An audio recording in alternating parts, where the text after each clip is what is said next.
네, 61강 위험 부담의 문제입니다. 우리가 쌍동이 한번 적었었죠. 쌍무계약의 효력으로서 인정되는 게 바로 동시항변권. 다시 쌍무계약에서 인정되는 게 위험 부담의 문제라는 게 있습니다. 네, 그렇게 되면 일단 이제 여기서 먼저 확인해 두실 것은 갑하고 을하고요. 4월 1일 날 갑소유의 건물에 대해서 매매 계약을 체결을 했다. 그런데 우리가 계약 체결 전에 이미 3월 1일자 벼락으로 멸실이 되어 있다. 이거는 원시적 불능이라고 했습니다. 원시적 불능으로 무효이고 일정한 요건 하에 계약 체결상에 과실 책임의 문제로 가게 되는데 이거는 위험 부담은요. 5월 1일자 벼락을 맞은 겁니다. 그래서 이게 원시적 불능에서 나오는 문제라면 위험 부담은요. 후발적 불능에서 나오는 문제입니다. 후발적 불능. 네.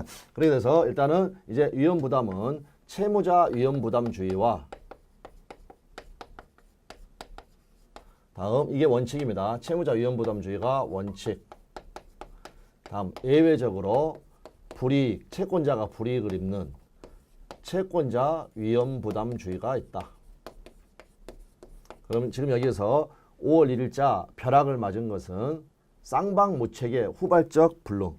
벼락이니까 갑을 모두에게 책임이 없다라는 겁니다. 또 이런 경우도 있을 수도 있겠죠. 만약에 이 건물이요. 병의 방화로 소실되었다라고 하더라도 갑하고 을하고에게는 귀책 사유가 없기 때문에 역시 쌍방무책입니다. 그래서 쌍방무책의 후발적 불능. 네, 이때 인정이 되는 게 바로 채무자 위험 부담의 문제이다. 그럼 이제 먼저 하나 확인할 것은 원시적 불능의 경우에는 그 계약은 무효였습니다. 그러나 후발적 불능의 경우에는 무효가 될 수가 없죠. 왜 그랬습니까? 4월 1일 날 계약 체결 시에는 이 건물이 멀쩡했으니까. 그러니까 후발적 불능에서는 계약이 무효가 되는 것이 아니다. 이 부분도 출제 포인트가 되겠습니다. 결국에는 소유권 이전이 실현 가능하냐 실현 불가능하냐 이거는 언제를 기준으로 따는 거냐 계약 체결 시 법률 행위 시를 기준으로 한다는 겁니다. 자 그럼 다시 5월 1일 날 벼락 맞기 전을 한번 생각을 해보면요. 매매계약을 체결하면 갑은 을에 대해서 소유권 이전 의무를 부담하고 을은 대금 채무를 부담하겠습니다. 그 다음에 권리도 같죠. 갑은 을에 대해서 대금 채권을 갖고 을은 갑에 대해서 소유권 이전 채권을 갖게 된다. 그런데 5월 1일자 벼락을 꽝 맞았다. 그러면 어떻게 되느냐. 이 매매 계약에 따라서 발생했던 모든 권리는 이 건물이 사라져버리는 것처럼 다 없어진다는 겁니다. 그래서 조금 더 부연 설명을 드리자면 갑의 소유권 이전 의무는 갑의 책임 없는 사유로 불가능이 됐기 때문에 갑은 소유권 이전 의무를 면하게 됩니다. 그럴 때 갑이 을에게 대금의 지급은 돈은 받을 수 있겠는가? 을은 지금 건물 못 받죠. 그러니까 갑도 대금을 못 받고 이렇게 채무자가 그 불이익을 부담하게 된다라는 게 이제 채무자 위험 부담주의고 그게 원칙이 되겠습니다. 다시 한번 채무자 위험 부담주의는 쌍방무책의 후발적 불능일 때 결국 상대방의 이행을 청구할 수 있다 없다? 없다. 이행을 청구할 수 없으니까 바로 위험, 불이익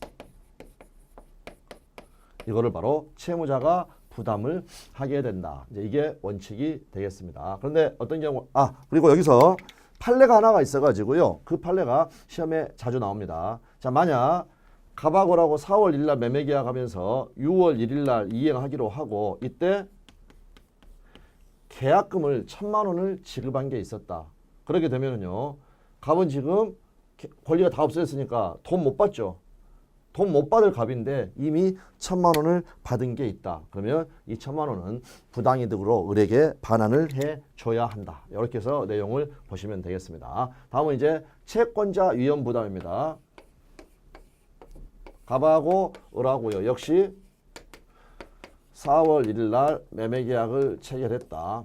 그런데 이제 5월 1일 날 을이 중도금을 지급하고요.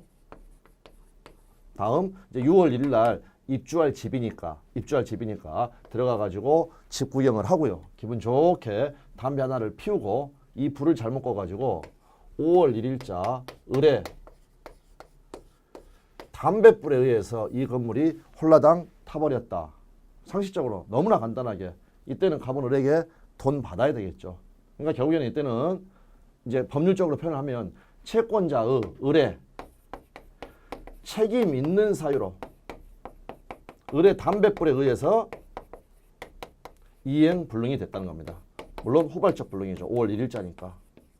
이렇게 되면 이때는 누가 위험을 부담해야 된다? 당연히 채권자가 위험을 부담해야 된다. 그러므로 매도인 갑은 이행을 청구할 수 있다라고 하는 거죠. 돈 받을 수 있다. 돈 받을 수 있다. 그래서 여기에서는 채무자가 위험을 부담하지만 돈을 받을 수 있으니까 이때는 어떻습니까?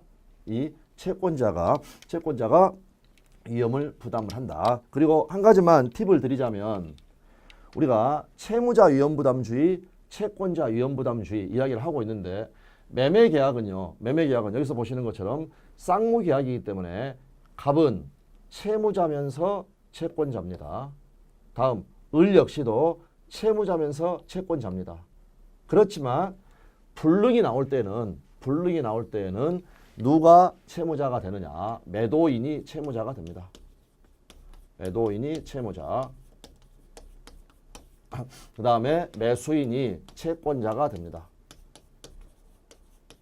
골치 아파게 왜 그러느냐? 지금 어디에서 그렇다고요? 불능. 갑의 지금 소유권 이전 의무가 불능이 됐죠. 그러니까 갑이 채무자라는 겁니다. 그리고 한 가지만 확인을 해 두실 거. 대금 지급은 불능이란 단어가 없습니다. 대금 지급은 불능이란 단어가 없고 제때 못 주는 지체만 있을 수 있습니다. 그러니까 여기에서는 대금 지급 의무를 부담하고 있는 매수인 이때에는 이 사람이 채무자가 될 수가 없습니다. 매매 대금에 있어서는 불능이 없다. 네, 이렇게 이제 확인을 해두시면 되겠고요. 다음에 또 어떠한 경우가 있을 수가 있냐면 자 6월 1일 날 갑이 약속대로 등기소를 다 들고 갔다는 겁니다. 그런데 을은 법무사 사무실에 나타나지 않았습니다. 이걸 뭐라고 그랬습니까? 수령지체. 그래서 이처럼 수령지체를 하고 있다가 7월 1일자 벼락을 꽉 맞아버린 겁니다. 그러면 이 벼락 자체는 아무런 문제가 없죠. 즉 벼락 자체는 쌍방무책입니다. 그러나 수령지체에 을이 책임이 있다는 겁니다. 그래서 수령지체 중에 쌍방무책. 수령지체 중에 7월 1일자 벼락. 이때는 누가 위험 부담해야 되겠습니까? 요걸 지금 채권자 을이 잘못했으니까 역시 이때에도 이행을 청구할 수 있다. 네, 이렇게 확인하시고요. 나머지 이런 부분들은 쭉 읽어보시면 되겠고, 오히려 조문으로 정확하게 이제 확인을 하시면 되는 그러한 부분이 되겠습니다. 네, 그래서 의의는 그래도 한번 같이 확인을 해봐야죠. 양관 1번. 어떠한 채무의 이행, 예를 들면 매도인의 소유권 이전 의무가 채무 이행이 채무자의 규칙 사유 없이 불능하게 된 때에는 채무자는 원칙적으로 그 채무를 면하고 소유권 이전 채무도 소멸한다. 그런데 그 채무가 쌍무계약으로부터 발생한 것이라면 상대방은 소멸한 채무와 대가관계에 있는 채무를 여전히 그 계약에 기하여 부담하는지가 문제가 된다. 갑의 소유권 이전 의무는 지금 벗어났는데 매수인은 여전히 돈을 줘야 되는가? 이게 문제가 된다. 가령 매매 목적물인 건물이 낙뢰로 소실된 경우에 아무런 과실 없는 매도인은 그로 말미암아 소유권 이전 채무를 면하게 되는데 매수인은 매도인에게 여전히 약정한 매매대금을 지급하여야 하는가? 뒤집어서 여전히 매도인은 대금은 받을 수 있는가? 네, 이게 이제 위험부담으로 다루어지고 2번 채무자 위험부담의 원칙 537조 채무자 위험부담주의. 항상 매매계약에서 불룩 나왔다. 그러면 채무자는 매도인이다. 매매계약에 한정하는 겁니다. 채무자 위험부담주의. 쌍무계약의 당사자 일방의 채무가 벼락광 5월 1일자 당사자 쌍방의 책임 없는 사유로 이행할 수 없게 된 때에는 채무자는 상대방의 이행을 청구하지 못한다. 매도인은 매수인의 대금 지급을 청구하지 못한다. 그러니까 채무자, 매도인이 불이익, 위험을 부담하게 된다. 이게 바로 채무자 위험 부담이다. 이렇게 해서 확인하시면 되겠습니다. 쭉 읽어보시면 되겠고요. 양가로 3번 효과에서 작은 동그라미 2번 아까 판례 말씀드린 겁니다. 채무자가 이미 반대급부를 수령하였다면 계약금이나 중도금을 수령하였다면 상대방의 반대급부 의무가 소멸함으로 말미암아 결국에는 대금 지급 의무가 없죠. 돈 줄 필요가 없는데 지금 돈을 줬죠. 네, 그러게 되니까 어떻게 된다? 부당이득이 된다. 따라서 채무자는 이를 상대방에게 부당이득의 법리에 따라 반환하여야 한다. 판례 우리 민법 537조는 채무자 위험부담주의를 채택하고 있는 바 쌍무계약에서 당사자 쌍방의 규칙 사유 없이 채무가 이행 불능된 경우에 채무자, 매매계약에서는 매도인은 급부 의무를 면함과 더불어 반대급부도 청구하지 못하므로 대금 지급도 청구하지 못하므로 결국 쌍방 급부가 없었던 경우에는요. 벼락 꽝 돼버리면 계약관계는 소멸합니다.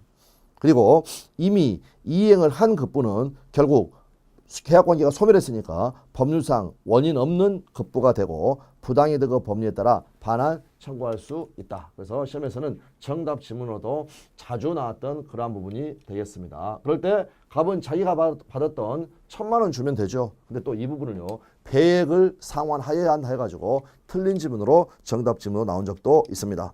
다음 3번 채권자 위험 부담의 경우 538조 채권자 귀책 사유로 인한 이행 불능 이랑 쌍무계약의 당사자 일방의 채무가 채권자의 책임 있는 사유로 이행할 수 없게 된 때에는 매매계약에서 누가 채무자다? 매도인이 대금 지급에는 불능이 없다. 책임 있는 사유로 뭐 이행할 수 없게 됐다. 이런 말 자체가 나오지 못한다. 그때 채무자는 상대방의 이행을 청구할 수 있다. 5월 1일자 매수인 채권자 의뢰 담배부를 생각하시면 됩니다. 다음 채권자의 수령 지체 중에 당사자 쌍방의 책임 없는 사유로 이행할 수 없게 된 때도 같다. 이때에도 채무자는 상대방의 이행을 청구할 수 있다. 어쨌든 수령 지체를 한 게 잘못이니까. 이항 전항의 경우에 채무자는 자기의 채무를 면함으로써 이익을 얻은 게 있으면 자기는 받죠. 받는데 채무는 면하고 얻은 이익이 있으면 이거는 채권자에게 상환하여야 한다.